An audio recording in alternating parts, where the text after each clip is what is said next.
انسان اپنی زندگی میں جتنے بھی گناہ کرتا ہے ان کی نحوست اس کے قلب پر آتی ہے۔ حدیث مبارکہ میں فرمایا گیا کہ جب آدمی گناہ کرتا ہے تو اس کے دل پر ایک سیاہ نقطہ لگ جاتا ہے، اگر وہ توبہ کر لے تو وہ نقطہ دھل جاتا ہے، اور اگر دوبارہ گناہ کرے تو دوسرا نقطہ لگ جاتا ہے، حتیٰ کہ گناہوں پہ گناہ کرنے سے اس کا دل سیاہ ہو جاتا ہے۔ گناہوں کی نحوست صرف دل کو ہی سیاہ نہیں کرتی بلکہ انسان کو اور مصیبتوں میں بھی مبتلا کرتی ہے۔ چنانچہ دل کا سخت ہو جانا اور انسان کو اپنی کوتاہیوں پہ ندامت نہ ہونا، اللہ رب العزت کی بات سن کے دل پہ اثر نہ ہونا، یہ بھی گناہوں کا اثر ہوتا ہے۔ اور ایک دوسرا اثر گناہوں کا یہ ہوتا ہے کہ انسان سے نیک اعمال کی توفیق چھین لی جاتی ہے۔ نماز پڑھنے کو جی نہیں چاہتا، نماز پڑھنا بوجھ نظر آتا ہے، تلاوت کرنے بیٹھو تو ایک صفحہ پڑھ کے جی بھر جاتا ہے، تسبیحات کو جی نہیں چاہتا، نماز پڑھو بھی صحیح تو نفل پڑھنے کو دل نہیں چاہتا، مصلی انسان کو اٹھا کے پھینک دیتا ہے، نیک محفلوں میں جانے کو دی نہیں کرتا، دل گھبراتا ہے، پردہ بوجھ نظر آتا ہے، شریعت میں پابندیاں ہی پابندیاں نظر آتی ہیں۔ تو یہ علامات ہیں کہ گناہوں نے انسان کے دل کو اتنا سخت کر دیا کہ اب احکام شریعت انسان کو بوجھ محسوس ہوتے ہیں۔ پھر گناہوں کی ایک نحوست یہ بھی ہوتی ہے کہ سکون ختم ہو جاتا ہے، پریشانی ہی پریشانی، کبھی خامند کی طرف سے پریشان، کبھی ساس کی طرف سے پریشان، کبھی بچوں کی طرف سے پریشان، کبھی اپنی صحت کی وجہ سے پریشان۔ تو انسان کا دل پریشانی ہی پریشانی میں مبتلا رہتا ہے۔ عجیب بات تو یہ ہے کہ لذتیں پانے کے لیے گناہ کیا اور گناہ نے الٹا دل کو پریشان کر دیا۔ پھر ایک گناہوں کی وبال یہ بھی ہے کہ زندگی میں سے برکت ختم ہو جاتی ہے، صحت میں برکت ختم، عمر پوچھو تو 35 سال اور جی لو بیک کا پین شروع ہو گیا،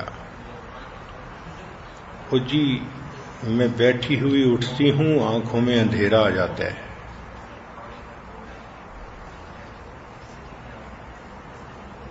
کبھی کام ادھورے ہوتے ہیں، اور جی جس کام میں میں ہاتھ ڈالتی ہوں وہی ادھورا رہ جاتا ہے۔ اپنی طرف سے تو میں بڑی کوشش کرتی ہوں، آخر پہ مجھے ہی ندامت اٹھانی پڑتی ہے۔ تو اصل میں زندگی میں سے برکت نکل چکی ہوتی ہے، اس برکت نکلنے کی وجہ سے نہ کام پورے ہوتے ہیں، نہ امیدیں پوری ہوتی ہیں، نہ صحت ٹھیک ہوتی ہے، بچے ہوتے ہیں مگر فرما بردار نہیں ہوتے، بیٹیاں ہوتی ہیں رشتے نہیں آتے، بچے پڑھتے نہیں، بے برکتی ہر طرف بندہ اپنی زندگی میں خود محسوس کرتا ہے۔ اور ایک اثر گناہوں کا یہ بھی کہ انسان کو ذلت ملتی ہے، کبھی خامند ذلیل کرتا ہے، کبھی بچے کرتے ہیں، کبھی نندیں کرتی ہیں، کبھی انسان کسی بات پہ ذلیل ہوتا ہے، ذلت ہی ذلت ہوتی ہے۔ اصل میں یہ گناہوں کے بد اثرات ہوتے ہیں۔ نبی علیہ الصلوۃ والسلام نے ارشاد فرمایا کہ ان اللہ جعل العزت والوقار لمن تابع امری، جو میرے حکم کی اتباع کرے گا اللہ اسے عزت اور وقار دے گا، اور ذلت اور صغار اس کو دے گا جو میرے حکم کی نافرمانی کرے گا۔ تو ان تمام علامات سے یہ پتہ چلتا ہے کہ گناہوں نے زندگی کو پریشان کر دیا ہے۔ اس لیے حضرت مفتی محمد شفیع رحمۃ اللہ علیہ نے اپنی کسی کتاب میں لکھا ہے کہ تم جتنا چاہو گناہ کرو، اگر اللہ نے تمہاری اسی زندگی کو جہنم نہ بنا دیا تو یاد رکھنا۔ تو انسان کئی مرتبہ خود اپنی زبان سے بھی کہتا ہے کہ زندگی میرے لیے تو جہنم کا نمونہ بن گئی۔ تو اللہ تعالی کی نافرمانی کے بد اثرات انسان اسی دنیا میں محسوس کرتا ہے، اور کئی دفعہ تو کہتا ہے جی اس زندگی سے تو مر جانا اچھا۔ اب تو گھبرا کے یہ کہتے ہیں کہ مر جائیں گے، مر کے بھی چین نہ پایا تو کدھر جائیں گے۔ تو گناہوں کی وجہ سے انسان کو سکون نہیں ملتا، ایک پریشانی ختم نہیں ہوتی، دوسری اوپر سے، وہ ختم نہیں ہوتی، تیسری اوپر سے۔ تو اصل میں یہ گناہوں کے برے اثرات ہوتے ہیں، اور نیکی کے یہ اثرات ہیں کہ انسان کا دل پرسکون ہوتا ہے، نیک عمل کی توفیق ملتی ہے، زندگی میں برکت ہوتی ہے، ہر طرف سے عزتیں ہی عزتیں ہوتی ہیں۔ یہ نیکی کے اثرات ہوتے ہیں۔ اب فیصلہ تو ہمارے اختیار میں ہے کہ نیکی کے رستے کو اپنائیں یا گناہ کے رستے کو اپنائیں۔ کتنی عورتیں ہیں جو روگ پال لیتی ہیں گناہوں کا، مخلوق کی محبت میں گرفتار ہوتی ہیں، جیتے جی مری ہوئی ہوتی ہیں۔ نیک بندہ تو زندگی میں ایک دفعہ مرتا ہے، اور یہ بیچاریاں روز جیتی ہیں، روز مرتی ہیں۔ کبھی دل ٹوٹتا ہے، کبھی امیدیں پوری نہیں ہوتی، جس سے محبت ہوتی ہے وہ ذلیل کرتا ہے۔ تو کیا فائدہ اس گناہ بھری زندگی کا؟ انسان عقل کے ناخن لے اور اللہ رب العزت کی فرما برداری کو اختیار کرے تو اللہ تعالیٰ اسی دنیا میں اس کو جنت کے مزے عطا کرتے ہیں۔ ابن تیمیہ رحمۃ اللہ علیہ نے لکھا ہے کہ جس بندے کو اللہ رب العزت نے جنت دینی ہوتی ہے، مرنے سے پہلے اسی دنیا میں اس کو جنت کا مزہ آنے لگ جاتا ہے۔ اب کئی گناہ ایسے ہوتے ہیں کہ ہمیں پتہ ہی نہیں ہوتا، ہم دھیان ہی نہیں دیتے، کسی کا دل دکھا دیا اور اگلے نے صبر کر لیا، ہم نے نوٹ ہی نہیں کیا۔ کتنے گناہ ایسے ہیں جو ہم نے کیے زندگی میں اور بھول گئے۔ اور انسان کی عجیب فطرت ہے کہ جن گناہوں کو بھول جاتا ہے تو سمجھ لیتا ہے کہ شاید وہ معاف ہی ہو گئے، حالانکہ معاف تو وہ ہوں گے توبہ کرنے سے، نادم ہونے سے، از خود تو معاف نہیں ہو جاتے۔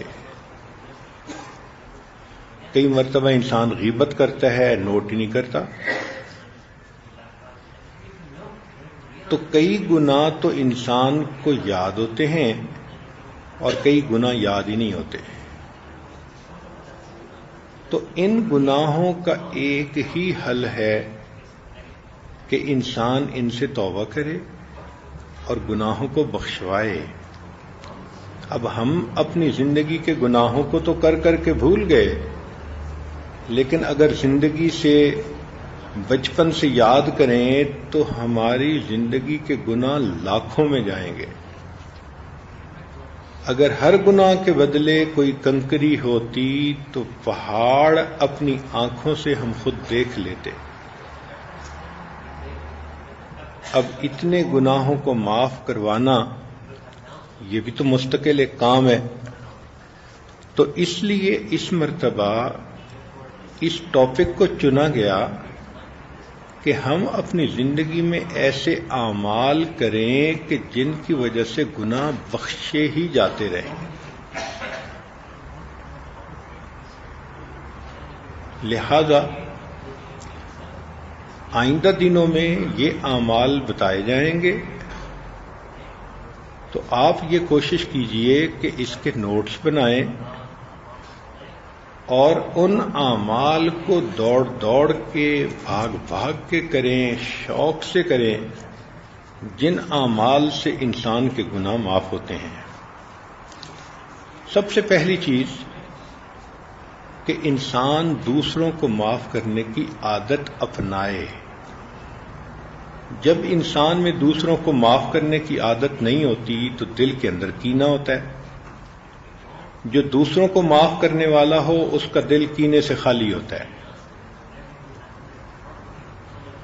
تو اللہ تعالیٰ بھی یہی کہتے ہیں، میرے بندے جب تو دوسروں کو معاف نہیں کرتا تو میں تجھے کیسے معاف کروں گا.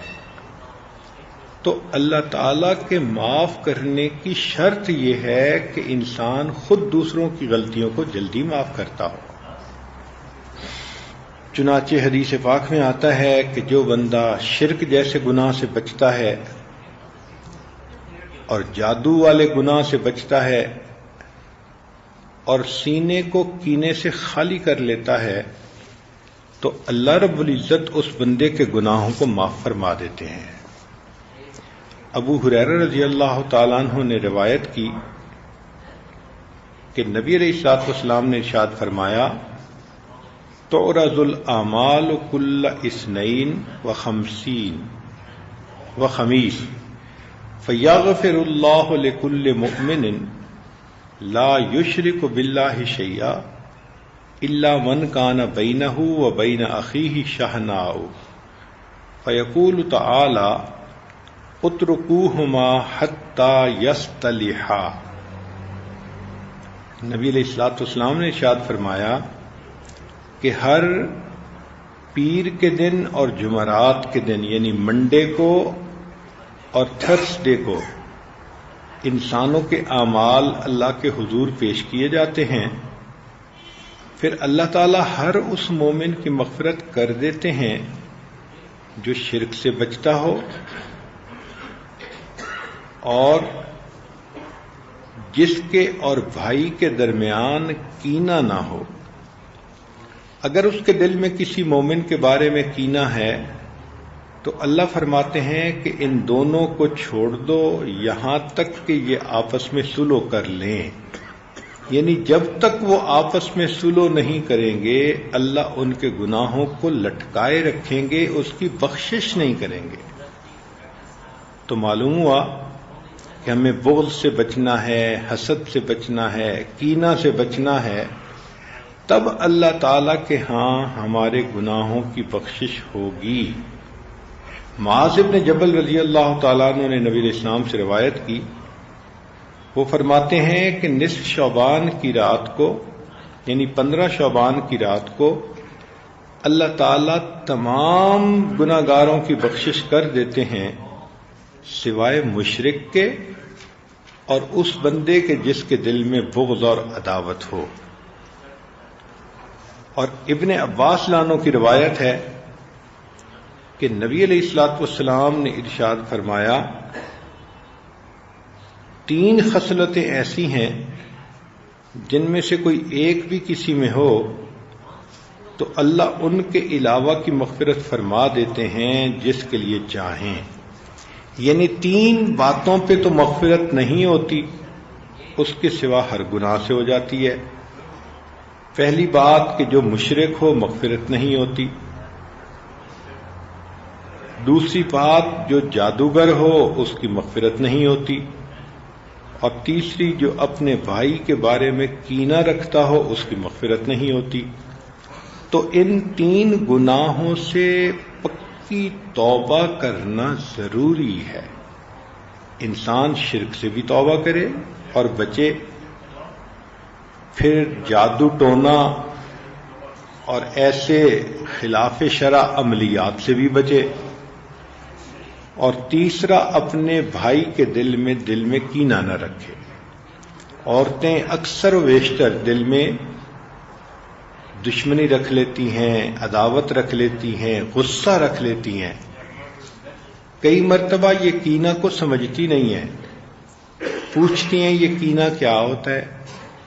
بھئی کسی کے بارے میں دل میں دشمنی کا محسوس ہونا، حسد کا محسوس ہونا، عداوت کا محسوس ہونا، اسی کا نام کینہ ہے. چاہے وہ اپنی سگی بہن ہو، چاہے ساس ہو، چاہے نند ہو، چاہے کوئی مرد ہو، کسی کے بارے میں دل میں یہ عداوت محسوس ہو، اس کو کینہ کہتے ہیں. ہمیں چاہیے کہ ہم اللہ کی رضا کے لیے لوگوں کو معاف کر دیں. تو جب ان سے بچیں گے تو اللہ رب العزت گناہوں کو معاف فرمائیں گے. اس کے بعد دوسری اہم چیز ہے کہ انسان گناہ کر کے خوش نہ ہو. آج کل تو وہ وقت آ گیا کہ گناہ کر کے لوگ اللہ کا شکر ادا کرتے ہیں، حالانکہ یہ چیز انسان کو کفر میں پہنچا دیتی ہے. وہ کیسے؟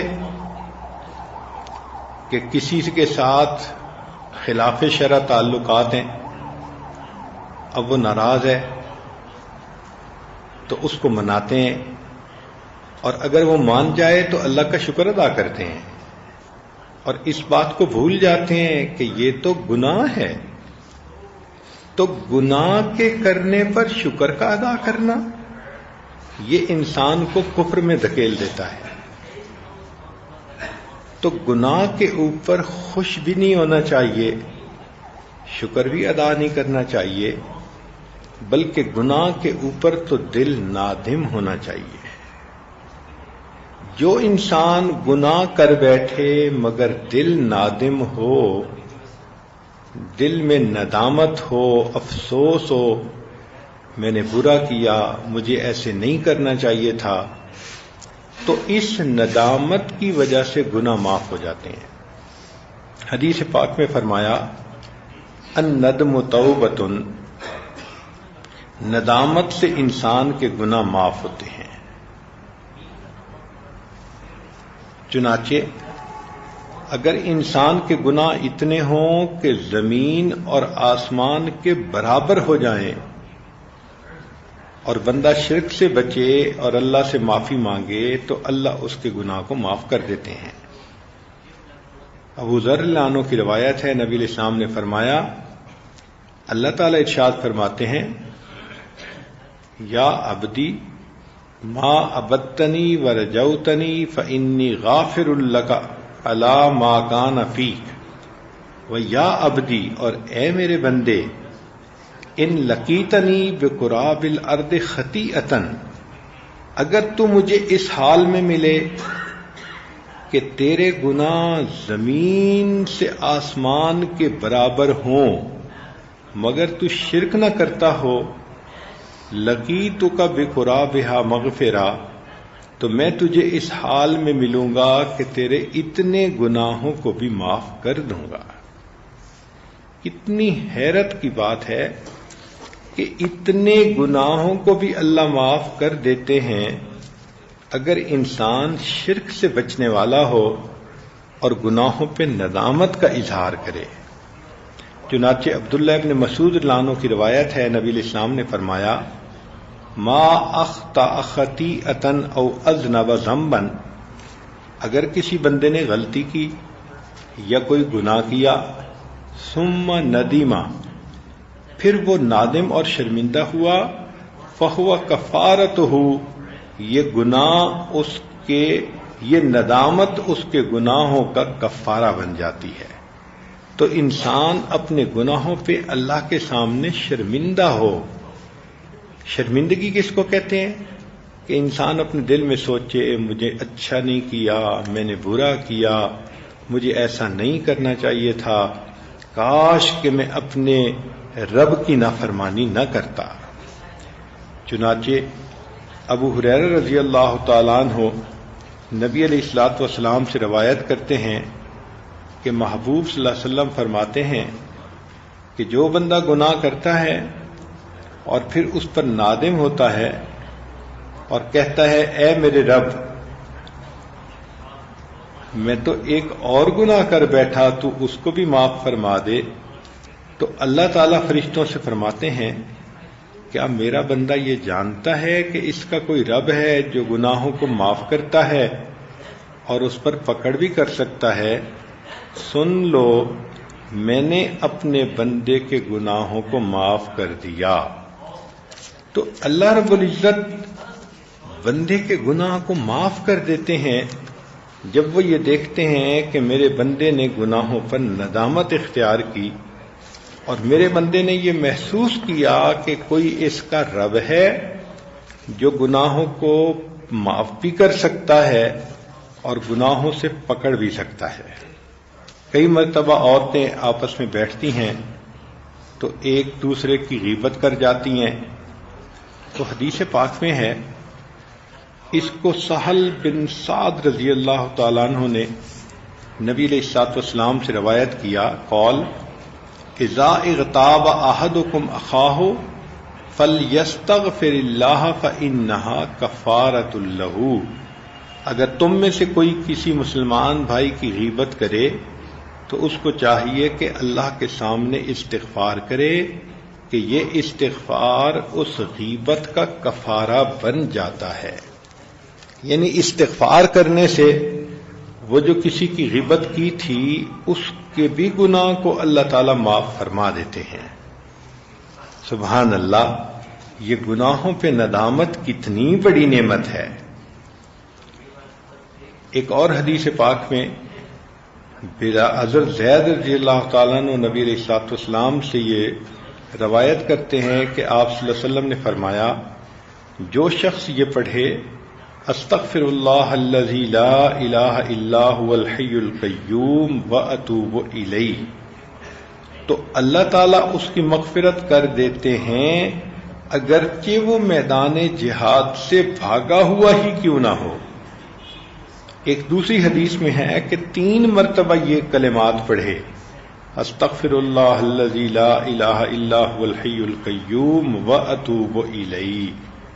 تو ہمیں چاہیے کہ ہم اس دعا کو پڑھنے کا بھی معمول بنا لیں تاکہ اس کی وجہ سے اللہ رب العزت ہمارے گناہوں کو معاف فرمائے۔ ایک حدیث پاک میں ہے کہ جو شخص تہجد کے وقت استغفار کرتا ہے تو اللہ تعالیٰ اس کے گناہوں کو معاف فرما دیتے ہیں۔ چنانچہ فرمایا، ان اللہ تعالی یمحل حتی اذا ذهب من اللیل نصفه او ثلثه قال لا يسألن عبادی غیری من یدعنی استجب له من یسألنی اعطہ من یستغفرنی اغفر له حتی یطلع الفجر۔ اللہ تعالیٰ مہلت دیتے ہیں یہاں تک کہ جب رات کا آدھا حصہ یا 2/3 حصہ گزر جاتا ہے تو اللہ تعالیٰ فرماتے ہیں کہ میرے بندے میرے علاوہ کسی اور سے نہ مانگیں، کون ہے جو مجھ سے سوال کرے اور میں اس کے سوال کو پورا کروں، کون ہے جو مجھ سے مانگے اور میں اس کو عطا کروں، کون ہے جو مجھ سے بخشش چاہے میں اس کی مغفرت کروں۔ اس کیفیت میں صبح ہو جاتی ہے۔ تو معلوم ہوا کہ رات کے آخری پہر میں 2-4 رکعت تہجد کی پڑھ لینا اور پھر اللہ تعالیٰ سے گناہوں کی بخشش چاہنا، یہ گناہوں کے بخشنے کا سبب بن جاتی ہے۔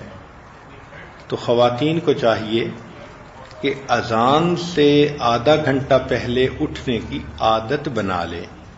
یہ انسان کے سونے جاگنے کا اپنا معمول ہوتا ہے۔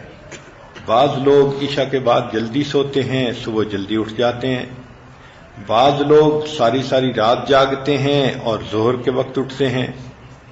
تو یہ انسان کا سونے جاگنے کا اپنا معمول ہوتا ہے.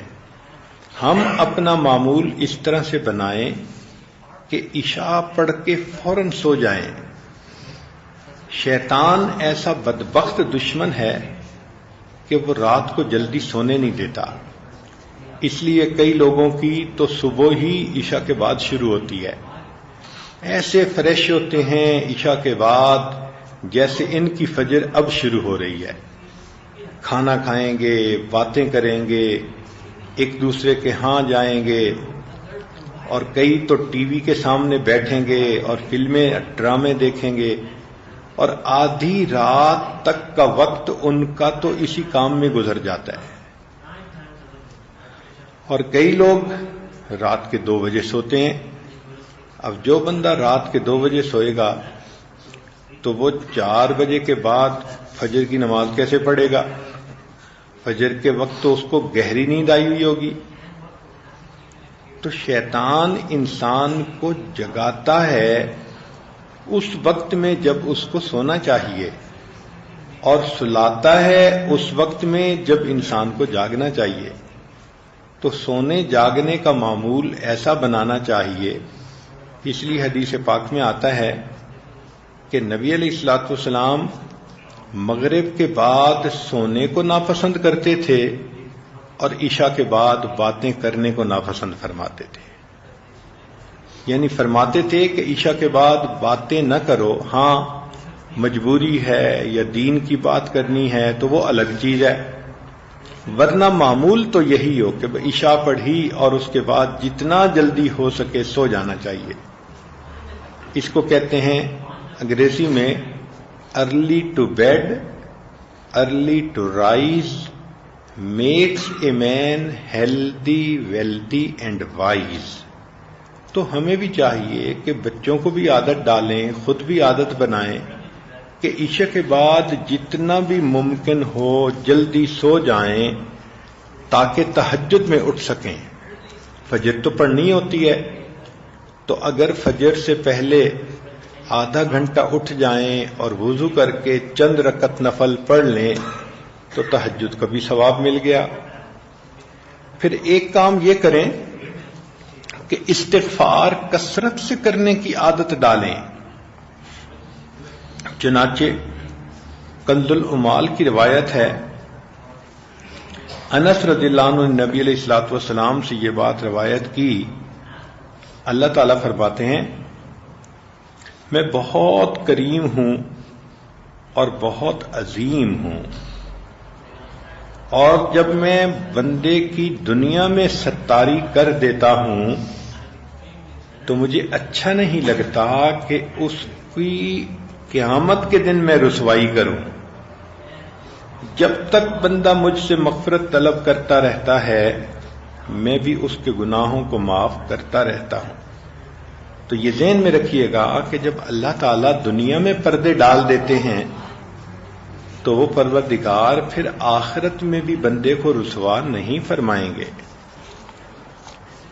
اسی لیے ایک حدیث مبارکہ میں سید الاستغفار کی روایت ہے. اکثر خواتین کو یاد ہوگا جو نیک ہوتی ہیں، اور اگر یاد نہیں تو کوشش کریں تو 2-3 دن میں یہ یاد ہو جائے گا. اللہم انت ربی لا الہ الا انت خلقتنی وانا عبدک وانا علی عہدک ووعدک ما استطعت اعوذ بک من شر ما صنعت ابوء لک بنعمتک علی وابوء بذنبی فاغفر لی فإنہ لا یغفر الذنوب الا انت. حدیث پاک میں ہے کہ جس بندے نے من قالها من النہار موقنا بها فمات قبل ان یمسی فهو من اہل الجنہ، جس بندے نے اس کو دن میں پڑھا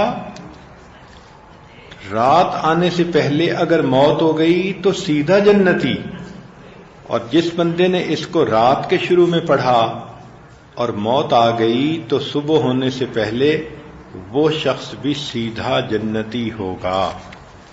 تو استغفار کو زیادہ پڑھتے رہنا، اس لیے حدیث پاک میں آتا ہے طوبی لمن وجد فی صحیفتہ استغفارا کثیرا، مبارک ہو اس بندے کو قیامت کے دن جس کے نام اعمال میں زیادہ استغفار ملے کہ اس کو اللہ تعالی قیامت کے ہول سے بچا لیں گے۔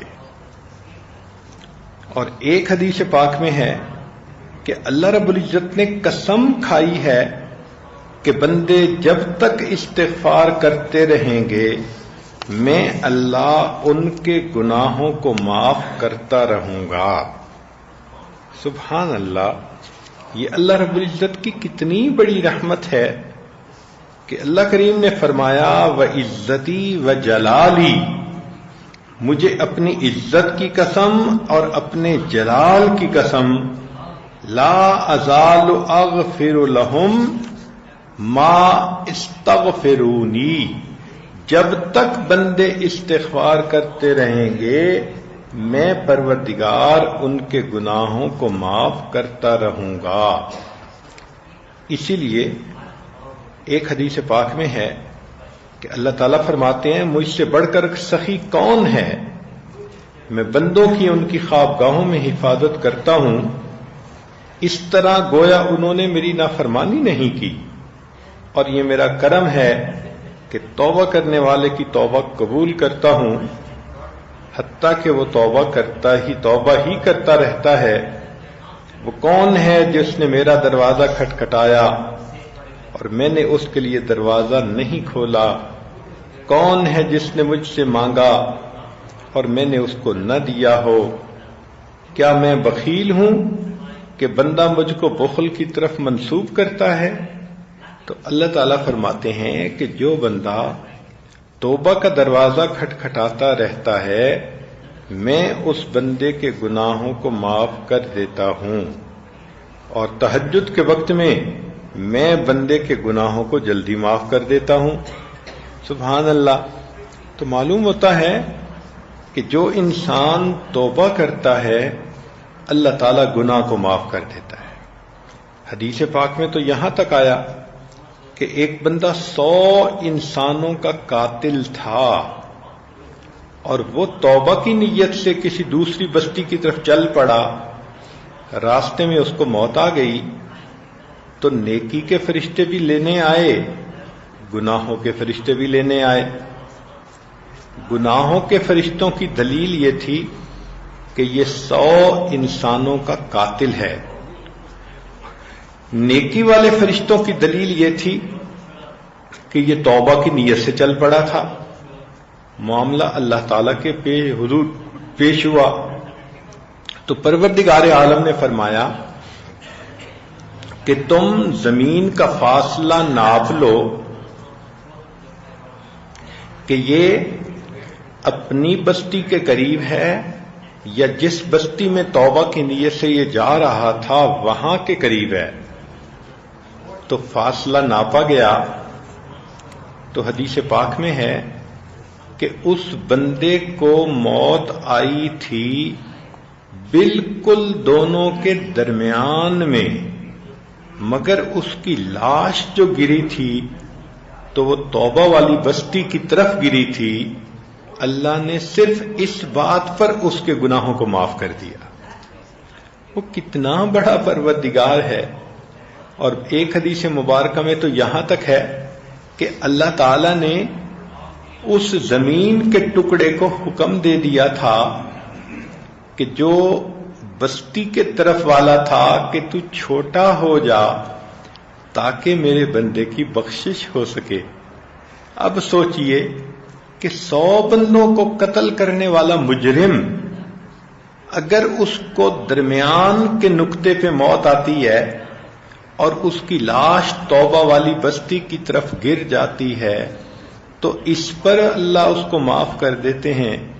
تو جو بندہ بقائمی ہوش و حواس اللہ سے اپنے گناہوں کی بخشش چاہے گا اللہ رب العزت اس کے گناہوں کو کیوں نہیں معاف فرمائیں گے؟ تو پروردگار عالم بندے کے تمام گناہوں کو معاف کر دیتے ہیں اگر وہ اللہ تعالی سے اپنے گناہوں کی معافی مانگے۔ اس لیے ہمیں چاہیے کہ ہم استغفار کرتے رہیں اور اللہ سے معافی مانگتے رہیں.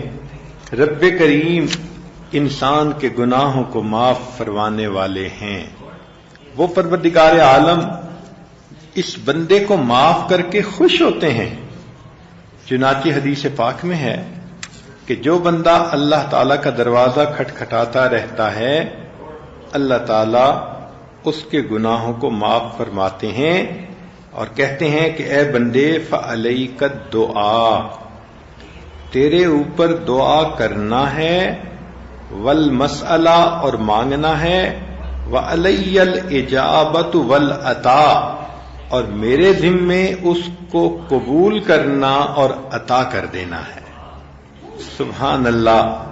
جو پروردگار عالم بندے کو کہتے ہوں کہ تیرا کام ہے مانگنا اور میرا کام ہے دینا، تو پھر بندہ اپنے پروردگار سے کیوں نہ مانگے؟ تو دو باتیں اس وقت تک کھلیں کہ جو بندہ شرک سے بچے، جادو سے بچے، کینے سے بچے تو اللہ تعالیٰ اس کے گناہوں کو معاف کر دیتے ہیں. اور دوسری بات یہ سمجھ میں آئی کہ جو بندہ گناہ پہ نادم ہوتا رہے، معافی مانگتا رہے، توبہ کرتا رہے، استغفار پڑھتا رہے، سید الاستغفار پڑھتا رہے، اس کے بھی گناہ معاف ہو جاتے ہیں. ایک تیسری چیز کہ جو بندہ نیک اعمال کثرت سے کرتا رہے، ان الحسنات یذہبن السیئات، اللہ تعالیٰ نیک کاموں کی وجہ سے گناہوں کو خود بخود معاف کر دیتے ہیں.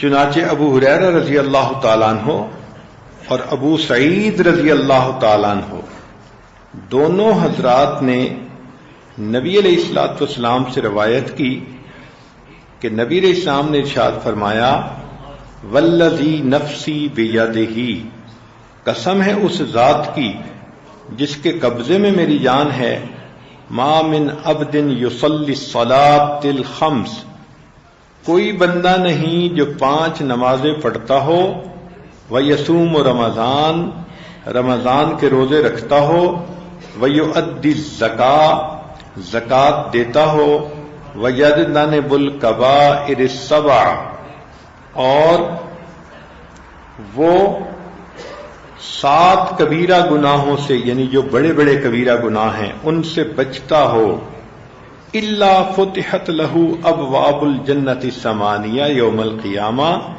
حتیٰ کہ قیامت کے دن اس کے لیے جنت کے 8 دروازے کھول دیں گے، حتیٰ انہا لتصفق، حتیٰ کہ رسول صلی اللہ علیہ وسلم نے فرمایا کہ وہ بندہ ان میں سے جس سے چاہے گا وہ جنت میں داخل ہوگا. ثم تلا، پھر نبی علیہ السلام نے یہ آیت تلاوت کی، ان تجتنبوا کبائر ما تنہون عنہ نکفر عنکم سیئاتکم، اگر تم بڑے گناہوں سے بچو گے تو ہم تمہارے چھوٹے چھوٹے گناہوں کو خود معاف فرما دیں گے. تو انسان نیک اعمال جب کرتا ہے تو اس کے صغیرہ گناہ خود بخود ہی بخشے جاتے ہیں.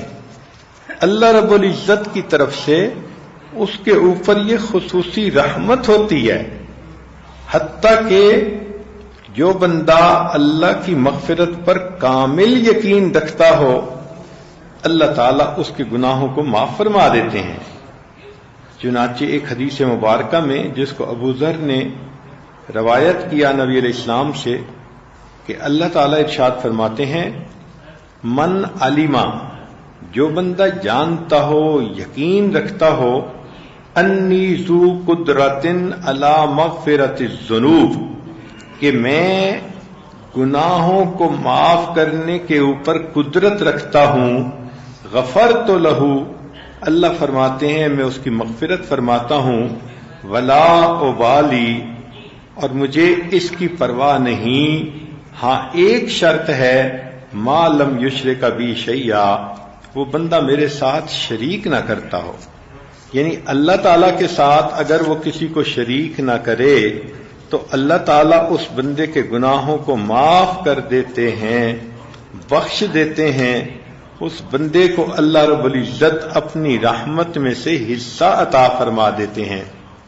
اور ایک حدیث پاک میں ہے، ان العبد لیقول یا رب اغفر لی وقد اذنبت فتقول الملائکہ، کہ جب بندہ گناہ کرتا ہے اور پھر کہتا ہے کہ اے اللہ میں گناہ کر بیٹھا، رب اغفر لی، میرے گناہ کو معاف کر دیجئے، تو ملائکہ کہتے ہیں یا رب، اے باری تعالی، انہ لیس لذالک اہل، یہ اس کا اہل تو نہیں ہے، یہ تو بار بار گناہ کرتا ہے اور کہہ دیتا ہے رب اغفر لی.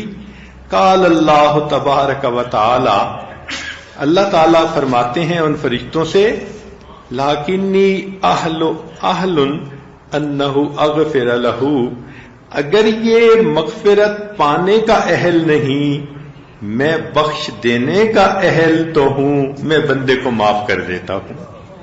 وہ کتنا کریم پروردگار ہے کہ بندہ اگر مغفرت حاصل کرنے کا اہل نہ بھی ہو تو اللہ فرماتے ہیں میں بخش دینے کا اہل تو ہوں، میں اس بندے کو معاف کر دیتا ہوں، اس نے مجھ سے معافی تو مانگی ہے. تو ہمیں چاہیے کہ یہ لفظ کثرت سے پڑھتے رہا کریں، رب اغفر لی، رب اغفر لی، رب اغفر لی. مختلف اوقات میں چلتے پھرتے بیٹھے اس لفظ کو اپنی زبان پہ رکھیں تاکہ اس کی وجہ سے اللہ رب العزت ہمارے گناہوں کو معاف فرما دیں. اور ایک حدیث پاک میں ہے کہ جو بندہ رب اغفر لی کی بجائے اللہم اغفر لی کہے، اللہ تعالیٰ اس کے بھی گناہوں کو معاف فرماتے ہیں. اور ایک حدیث میں ہے اللہم ارحمنی کہے تو اس کو بھی معاف کر دیتے ہیں. تو اللہم اغفر لی کہنا، اللہم ارحمنی کہنا یا رب اغفر لی کہنا، تو ان تمام الفاظ کے کہنے سے اللہ تعالیٰ بندے کے گناہوں کو معاف فرما دیتے ہیں. ایک حدیث پاک میں ہے کہ شب براءت میں جو بندہ اپنے گناہوں کی معافی مانگتا ہے اللہ اس کو بھی بخش دیتے ہیں. اور ایک حدیث پاک میں ہے کہ جو بندہ گناہ تو کر بیٹھے لیکن وہ اللہ کے عذاب سے ڈرتا ہو، اس کے دل میں یہ خیال رہتا ہو میں نے غلطی کی ہے، مجھے قیامت کے دن اللہ کی طرف سے سزا نہ ملے. اس کی مثال ایسے ہی ہے کہ بچے نے شیشے کا برتن توڑ دیا، اب وہ دل میں ڈر رہا ہے امی کو پتہ چلے گا تو مجھے مار پڑے گی. تو جیسے اس بچے کی کیفیت اگر کسی بندے کی ایسی ہی کیفیت ہے تو اللہ تعالیٰ فرماتے ہیں کہ کیونکہ وہ بندہ مجھ سے ڈر رہا ہے، قال خشیتک یا ربی فغفر لہ بذالک، اللہ تعالیٰ اس خوف کی وجہ سے اس بندے کے گناہوں کی مغفرت فرما دیتے ہیں.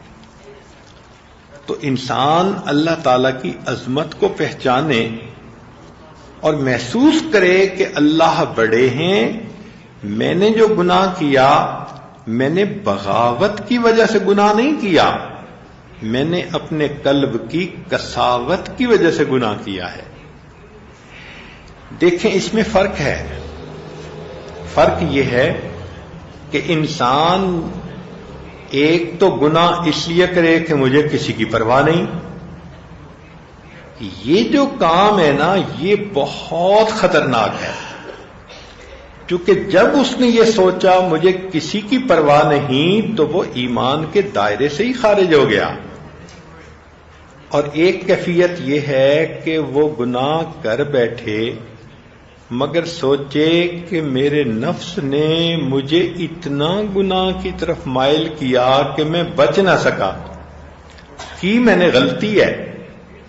تو جو بندہ گناہ کو غلطی سمجھے تو اس کے گناہ تو جلدی معاف ہو جاتے ہیں، اور جو بندہ یہ کہے کہ مجھے پرواہ ہی نہیں تو پھر وہ بندہ ایمان سے ہاتھ دھو بیٹھتے ہیں. اس لیے دل میں اللہ کی عظمت کو رکھیے ابو الدرداء رضی اللہ تعالیٰ عنہ کہتے ہیں قال رسول اللہ صلی اللہ علیہ وسلم کہ نبی علیہ الصلوۃ والسلام نے ارشاد فرمایا اجل اللہ ای عظموہ، اللہ تعالی کی تعظیم کرو اور اس کی عظمت دل میں رکھو، وَأَسْلِمُوا لَهُ، اور اس کے سامنے تم جھک جاؤ، یغفر لکم، اللہ تعالیٰ تمہاری مغفرت فرما دے گا۔ تو جو بندہ دل میں اللہ رب العزت کی عظمت رکھے، اللہ کو بڑا سمجھے اور اپنے گناہوں کی معافی مانگے، تو اللہ تعالیٰ اس بندے کے گناہوں کو معاف کر دیتے ہیں۔ وہ پروردگار کتنا مہربان ہے۔ اور ایک حدیث میں ہے کہ ایک شخص نبی علیہ الصلوۃ والسلام کی خدمت میں حاضر ہوئے اور کہنے لگے واہ ذنوباہو واہ ذنوباہو، ہائے میرے گناہ، ہائے میرے گناہ۔ تو نبی علیہ الصلوۃ والسلام نے اس سے کہا کہ تم یہ دعا پڑھو، اللہم مغفرتک اوسع من ذنوبی ورحمتک ارجا عندی من عملی، اے اللہ تیری مغفرت میرے گناہوں سے زیادہ وسیع ہے اور مجھے اپنے عملوں کی بجائے تیری رحمت کا بھروسہ زیادہ ہے۔ انہوں نے ایک دفعہ پڑھا، نبی السلام نے فرمایا پھر پڑھ، انہوں نے پھر پڑھا، نبی السلام نے فرمایا پھر پڑھ، انہوں نے پھر پڑھا۔ جب تیسری مرتبہ پڑھا تو نبی علیہ السلام نے فرمایا قم فقد غفر اللہ لکا، اٹھو اللہ نے تمہارے گناہوں کو معاف کر دیا۔ تو یہ دعا یاد کر لیں اور نمازوں کے بعد اور مختلف مجالس کے بعد اور مختلف اوقات میں یہ دعا پڑھتی رہیں، اللہم مغفرتک اوسع من ذنوبی، اللہم مغفرتک اوسع من ذنوبی ورحمتک ارجا عندی من عملی۔ چھوٹی سی دعا ہے، اس کو اپنی روزمرہ کی دعاؤں کا حصہ بنا لینا چاہیے۔ اللہم مغفرتک اوسع من ذنوبی ورحمتک ارجا عندی من عملی۔ اگر انسان کے گناہ جتنے بھی زیادہ ہوں مگر وہ یقین کے ساتھ معافی مانگے تو اللہ تعالیٰ معاف فرما دیتے ہیں۔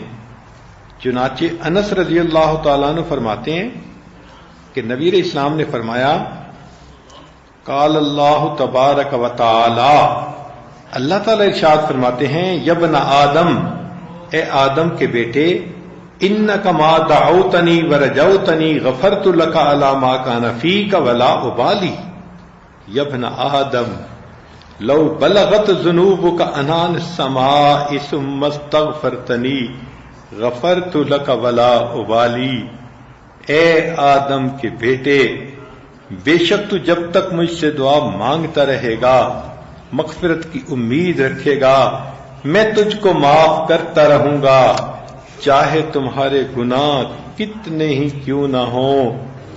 اور اے آدم کے بیٹے، مجھ کو اس کی پرواہ نہیں ہوگی کہ تو چاہے کتنا ہی بڑا گناہگار ہے، تجھے معاف کرنا میرے نزدیک کوئی بڑی بات نہیں۔ اگر تیرے گناہ آسمان کی بلندیوں تک بھی پہنچ جائیں اور پھر تو مجھ سے بخشش چاہے تو میں تجھ کو بخش دوں گا، اور مجھ کو اس کی پرواہ ہی نہیں۔ تو اللہ تعالیٰ تو بندے کے گناہوں کو معاف کر کے خوش ہوتے ہیں۔ اگر وہ بندہ معافی مانگے تو ہمیں چاہیے کہ ہم اللہ تعالیٰ سے اپنے گناہوں کی معافی مانگتے رہیں۔ جب اللہ تعالیٰ معاف کرتے ہوئے نہیں تھکتے، ہم معافی مانگتے ہوئے کیوں تھک جاتے ہیں؟ اللہ تعالیٰ ہمیں سمجھ دے کہ ہم اپنے گناہوں کی معافی مانگ کر ان کو بخشوا لیں، تاکہ جب قیامت کے دن اللہ کے سامنے پیشی ہو تو نام اعمال گناہوں سے خالی ہو اور سیدھے جنت میں ہم جائیں، حساب کتاب ہو ہی نہ، کیونکہ جس بندے کا حساب شروع کر دیا گیا وہ خطرے میں ہوگا۔ اللہ تعالی ہمارے گناہوں کو معاف فرما دے اور ہمیں اپنے مقبول بندوں میں شامل فرمائے۔